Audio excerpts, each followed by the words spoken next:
Bismillahirrahmanirrahim. Assalamualaikum warahmatullahi wabarakatuh. Nama saya Muhammad Haikal. Saya akan memaparkan yaitu reviewan dari materi pertemuan komunikasi data dari pertemuan keempat, kelima, dan keenam. Nah, jadi dari ketiga materi ini saya akan sedikit menjelaskan atau memaparkan. Jadi langsung saja masuk ke yang pertama, itu ada di materi pertemuan keempat, itu tentang komunikasi, tentang transmisi data analog dan digital.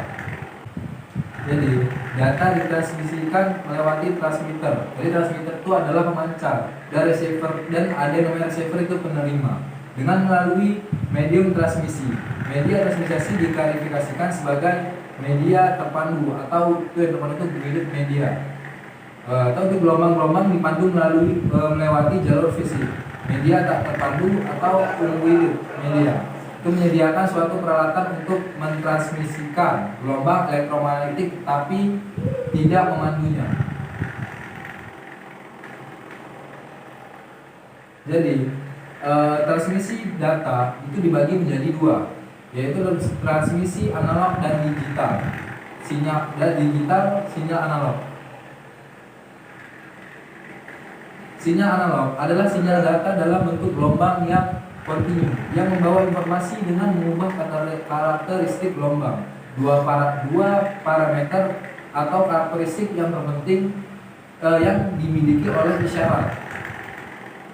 Isyarat analog adalah amplitude dan frekuensi. Isyarat analog biasanya dinyatakan dengan gelombang sinus. Mengingat gelombang sinus merupakan dasar untuk semua bentuk isyarat analog. Hal ini didasarkan menyatakan bahwa berdasarkan analisis Fourier, suatu sinyal analog dapat diperoleh dari perpaduan sejumlah gelombang sinus. Dengan menggunakan sinyal analog, maka jangkauan transmisi data dapat mencapai jarak yang jauh, tapi sinyal ini mudah terpengaruh oleh noise. Gelombang pada sinyal analog yang umumnya berbentuk gelombang sinus memiliki 3 variabel besar, yaitu amplitudo, frekuensi, dan fase. Amplitudo merupakan ukuran tinggi rendahnya tegangan dari sinyal analog. Frekuensi adalah jumlah gelombang sinyal analog dalam satuan detik, sedangkan fase adalah besar sudut dari sinyal analog pada saat tertentu. Sinyal digital merupakan sinyal data dalam bentuk pulsa yang dapat mengalami perubahan yang tiba-tiba mempunyai besaran 0 dan 1. Jadi, transmisi analog dan digital tentang terhadap noise. Sinyal yang terima diproses dengan diulang dan diamplifikasi, mudah terjadi crosstalk. Bentuk sinyal kontinu, kualitas sinyal diukur dalam satuan S atau N, signal to noise ratio. Tahan terhadap noise, proses regenerasi dilakukan bagi sinyal yang diterima. Bebas crosstalk, bentuk sinyal diskrit. Kualitas sinyal diukur dalam BER atau bit error rate.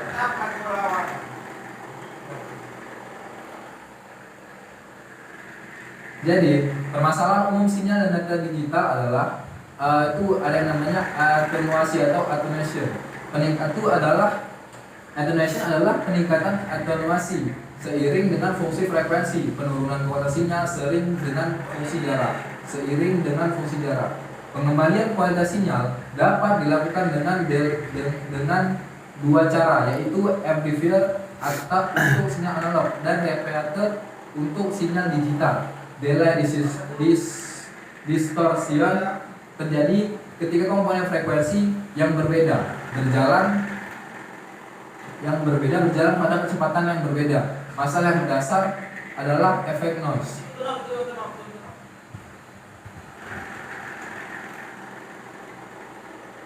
Atenuasi. Apabila sebuah sinyal dilewatkan suatu medium, seringkali mengalami berbagai perlakuan dari medium kanal. Yang dilaluinya adalah suatu mekanisme di mana sinyal yang dilewati suatu medium mengalami pelemahan energi. Yang selanjutnya dikenal dengan atenuasi, pelemahan atau redaman sinyal. Bentuk diagram blok dari sebuah operasi penurunan sinyal dapat diberikan pada seperti sinyal masuk, media transmisi, dan sinyal keluar. Jenis-jenis noise. Satu, thermal noise. Jadi thermal noise ini disebabkan oleh agitasi thermal elektron dalam suatu konduktor, sering dinyatakan sebagai white noise, tidak dapat dilenyapkan. Besar thermal noise dalam watt per 1 Hz bandwidth dapat dinyatakan sebagai NKTB, di mana N noise power density, K konstanta Boltzmann, T temperatur. Dan yang kedua itu ada yang namanya intermodulation noise.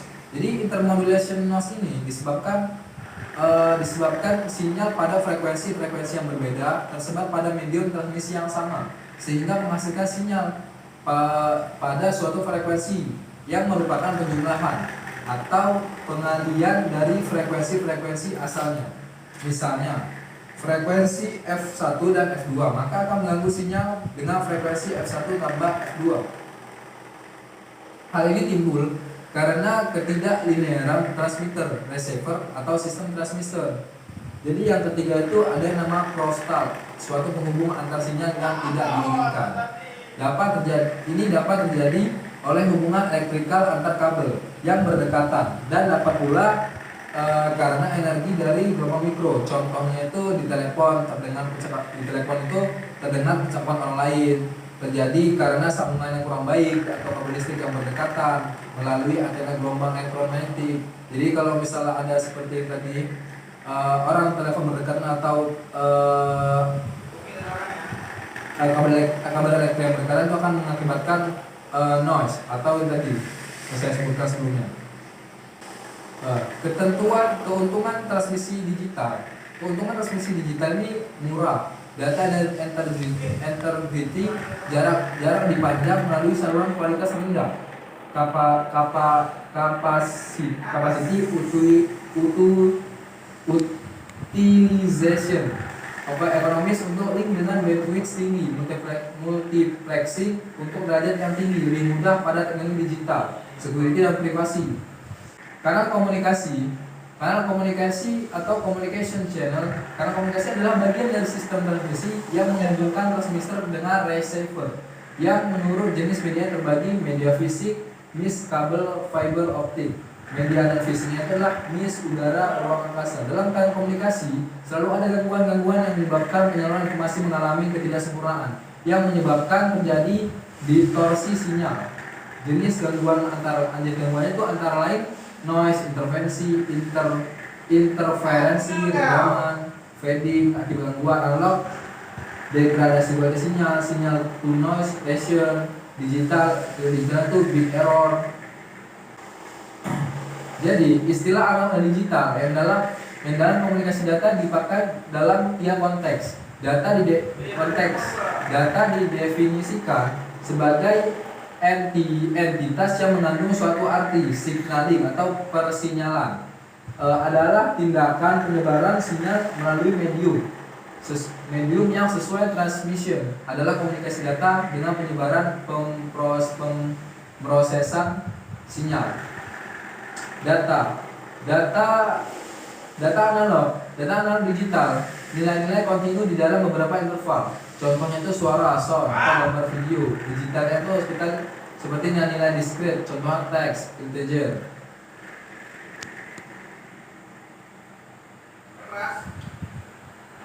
Biasanya itu ada spektrum akustik atau analog, sinyal digital yang dijalankan atau dipropagasikan atau ditransmisikan analog.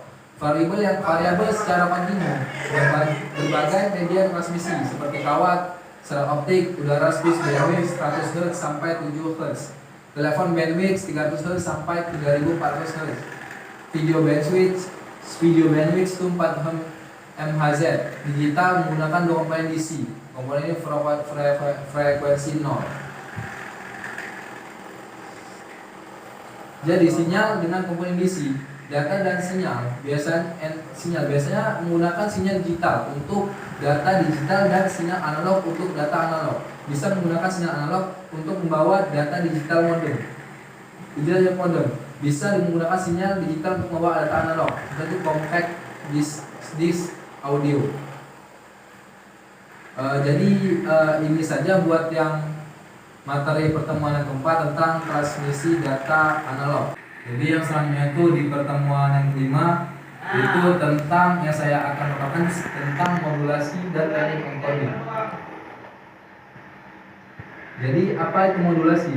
Jadi modulasi merupakan suatu proses di mana informasi baik berupa sinyal audio, video ataupun data diubah menjadi sinyal dengan frekuensi tinggi sebelum dikirimkan. Secara garis besar, modulasi dibagi menjadi dua bagian, yaitu sistem modulasi analog dan modulasi digital.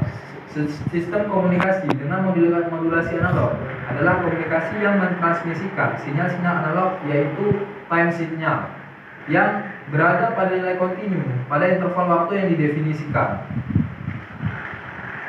Sistem komunikasi dengan modulasi analog mentransmisikan sinyal analog. Jadi jenis modulasi analog. Modulasi analog itu prosesnya dengan menggunakan sinyal analog. Outputnya berupa sinyal analog. Itu ada 3, yaitu yang pertama amplitudo modulasi atau AM, frekuensi modulasi atau FM, fasa modulasi atau PM. Yang selanjutnya itu jenis modulasi digital. Modulasi digital adalah proses transmisi sinyal informasi dalam sinyal digital. Itu outputnya berupa sinyal digital, pulsa amplitude modulation atau PAM, pulsa kode modulation atau PCM, differential pulsa kode modulation atau DPCM, delta, pulsa time modulation PTM atau pulsa wide modulation PWM, amplitude shift gain ASK, yang kedua frekuensi shift gain FSK, pass shift gain PSK. Jenis modulasi digital. Keuntungan modulasi komunikasi digital, jadinya interferensi sangat kecil, hampir kebal terhadap noise. Error hampir selalu dapat dikoreksi. Mudah sekali menampilkan manipulasi sinyal seperti encryption. Range dinamis yang lebih besar. Perbedaan nilai terendah terhadap tertinggi dapat dimungkinkan meningkatkan kualitas sinyal pengelima. Perbandingan komunikasi analog dan digital. Modulasi analog. Dalam membahas modulasi analog, yang perlu diketahui adalah adanya suatu teori, yaitu modulation theorem, yang juga dikenal dengan sebutan frekuensi translation. Modulasi analog yang umum dikenal adalah ada beberapa macam bentuk modulasi, antara lainnya itu adalah AM, FM, PAM. Spektrum modulasi amplitudo atau AM, gelombang pembawa CW. Contohnya itu seperti 10 MHz GLB, sinusoidal carrier dengan amplitudo 10 MV, dimodulasikan dengan 5 kHz, sinyal audio dengan amplitudo 6 MV.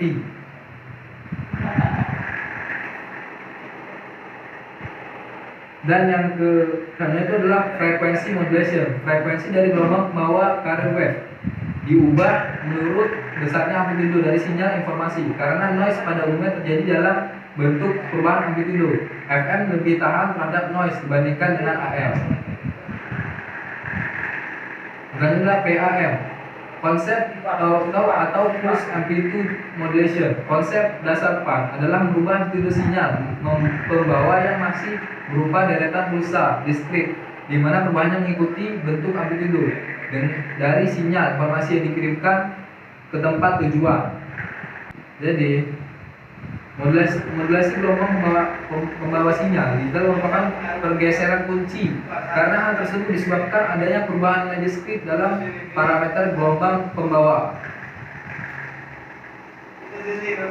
Jadi ini saja buat yang kedua, itu tentang dari materi pertemuan kelima tentang modulasi dan teknik encoding. Yang selanjutnya tentang di materi pertemuan keenam itu tentang komunikasi data digital. Jadi teknik komunikasi data digital itu ada 2 mode transmisi data. Yang pertama itu parallel transmission, antara pemberi dan penerima dihubungkan oleh lebih dari satu jalur transmisi. Contoh rangka prosesor, haji geram, proyek pilar, peripheral internal komputer. Yang kedua itu serial transmission antara pengirim dan penerima dihubungkan hanya oleh satu jalur transmisi untuk pengiriman jarak jauh. Contohnya itu keyboard prosesor ke prosesor, prosesor ke printer, LAN, NAND, dan WAN. Jadi lebih unggul yang mana? Masing-masing punya keunggulan. Paralel cepat karena beberapa bit dapat dikirim bersamaan dari jalur yang berbeda, tapi sangat mahal sehingga hanya untuk pengiriman jarak pendek, serial, lambat tetapi murah sehingga dikembangkan lebih lanjut. Serial transmission asynchronous, tidak perlu sinkronisasi clock antar pengirim dan penerima. Strategi dari metode ini yaitu mencegah problem timing dengan tidak mengirim aliran bit panjang yang tidak putus-putus, melainkan data transmisi per karakter pada suatu waktu di mana tiap karakter adalah 5 sampai 8 bit panjangnya. Keuntungan komunikasi asynchronous adalah sederhana dan murah, tapi memerlukan tambahan 2 sampai 3 bit per karakter untuk sinkronisasi. Persentase tambahan dapat dikurang dengan mengirimkan blok-blok bit yang besar antara start dan stop bit, tetapi akan memperbesar kumulatif timing error. Yang kedua itu sinkronous, proses pengiriman dan penerima diatur sedemikian rupa sehingga memiliki pengaturan yang sama, sehingga dapat diterima dan dikirim dengan baik. Umumnya pengaturan ini didasarkan pada waktu dalam pengiriman sinyal. Waktu ini diatur oleh dinding listrik secara periodik yang disebut clock. Dengan kata lain, sinkronis adalah sistem operasi untuk kejadian yang tidak pada waktu bersamaan, berkelanjutan dan dapat diprediksi. Contoh chatting dan internet. Keuntungan transmisi sinkronus itu yang pertama adalah efisien dalam ukuran blok data, sedangkan transmisi asynchronous memerlukan 20% atau lebih tambahan ukuran. Kontrol yang kedua itu kontrol informasi kurang dari 100 bit. Contohnya itu sinkron itu seperti perbedaan antara sinkronus dengan asynchronous yang pertama tergantung dari ada tidaknya jeda antara pertukaran pesan dan fleksibilitas waktu antar pengguna komunikasi tersebut. Keuntungan dari komunikasi digital adalah sebagai berikut. Error hampir selalu dapat dikoreksi. Dan kedua itu mudah penerbitan sinyal seperti encryption. Yang ketiga itu range dinamis yang lebih besar, dapat perbedaan nilai terendah terhadap tertinggi dapat dimungkinkan. Sedangkan kerugian dari komunikasi digital ini yaitu biasanya memerlukan bandwidth yang lebih besar, memerlukan sinkronasi. Transmisi sinkron, blok data ditransmisikan dapat tanpa bit start atau stop. Clock harus disinkronkan. Bisa menggunakan jalur clock yang terpisah. Jalur clock yang terpisah bagus pada jarak dekat. Sinyal clock dapat digabung di dalam data Manchester encoding, frekuensi carrier atau analog. Transmisi sinkron. Frame adalah data plus kontrol informasi. Format yang tepat dari frame tergantung dari metode transmisinya, yaitu transmisi karakter orientasi. Transmisi sinkron. Blok data diperlakukan sebagai serangkaian bit-bit konfirmasi dalam bentuk 8 bit karakter. Pada transmisi ini, preambel bit yang panjangnya 8 bit dan dinyatakan sebagai suatu flag, sedangkan post-terminnya memakai flag yang sama pula. Teknik deteksi dan koreksi kesalahan. Ketika suatu frame ditransmisikan, 3 kelas probabilitas yang dapat muncul pada akhir penerima. Kelas 1 P1 frame tiba tanpa bit error. Kelas 2 P2 frame tiba dengan 1 atau lebih bit error yang tidak terdeteksi. Kelas 3 P3 frame tiba dengan 1 atau lebih bit error yang terdeteksi dan tidak ada bit error yang terdeteksi. Teknik deteksi error, parity check. Problem dari parity bit impulse noise yang cukup panjang merusak lebih dari 1 bit pada rate yang tinggi. Nah, yang kedua, scaling redundation check. Diberikan suatu bit frame atau message transmitter membentuk serangkaian n bit yang dikenal sebagai frame check sequence atau FCS. Dari frame yang dihasilkan terdiri dari k tambah n bits. Receiver kemudian membagi frame yang datang dengan beberapa angka dan jika tidak remainder sisa dianggap tidak error. Yang kedua itu sinkronus, proses pengiriman dan penerimaan diatur sedemikian rupa sehingga memiliki pengaturan yang sama sehingga dapat diterima dan dikirim dengan baik. Umumnya pengaturan ini didasarkan pada waktu dalam pengiriman sinyal. Waktu ini diatur oleh unit listrik secara periodik yang disebut clock. Dengan kata lain, sinkronus adalah sistem operasi untuk kejadian yang tidak pada waktu bersamaan, berkelanjutan dan dapat diprediksi. Contoh shaping dan Ethernet. Keuntungan transmisi sinkronus itu yang pertama adalah efisien dalam ukuran blok data, sedangkan transmisi ankronus memerlukan 20% atau lebih tambahan ukuran. Kontrol yang kedua itu kontrol informasi kurang dari 100 bit. Contoh lain itu sinkron itu seperti antara sinkronus dengan ankronus yang pertama tergantung dari ada tidaknya jeda antara pertukaran pesan dan fleksibilitas waktu antar pengguna komunikasi tersebut. Keuntungan dari komunikasi digital adalah sebagai berikut. Error hampir selalu dapat dikoreksi. Dan kedua itu mudah penerbitan sinyal seperti encryption. Yang ketiga itu range dinamis yang lebih besar. Dapat perbedaan nilai terendah terhadap tertinggi dapat dimungkinkan.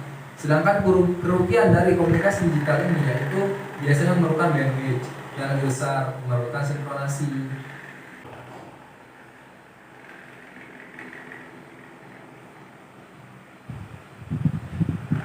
Interface. Jadi 4 karakteristik penting dari interface. Mekanikal berhubungan dengan koneksi fisik sebaran dari DTE dan DCE. Elektrikal yaitu mengenai level tegangan dan teknik dari perubahan tegangan dan juga menentukan data rate dan jarak yang dapat dicapai. Fungsional berisi fungsi yang dilaksanakan yang diperuntukkan bagi berbagai interchange circuits dapat diklasifikasikan menjadi kategori dari data, kontrol, timing, dan ground.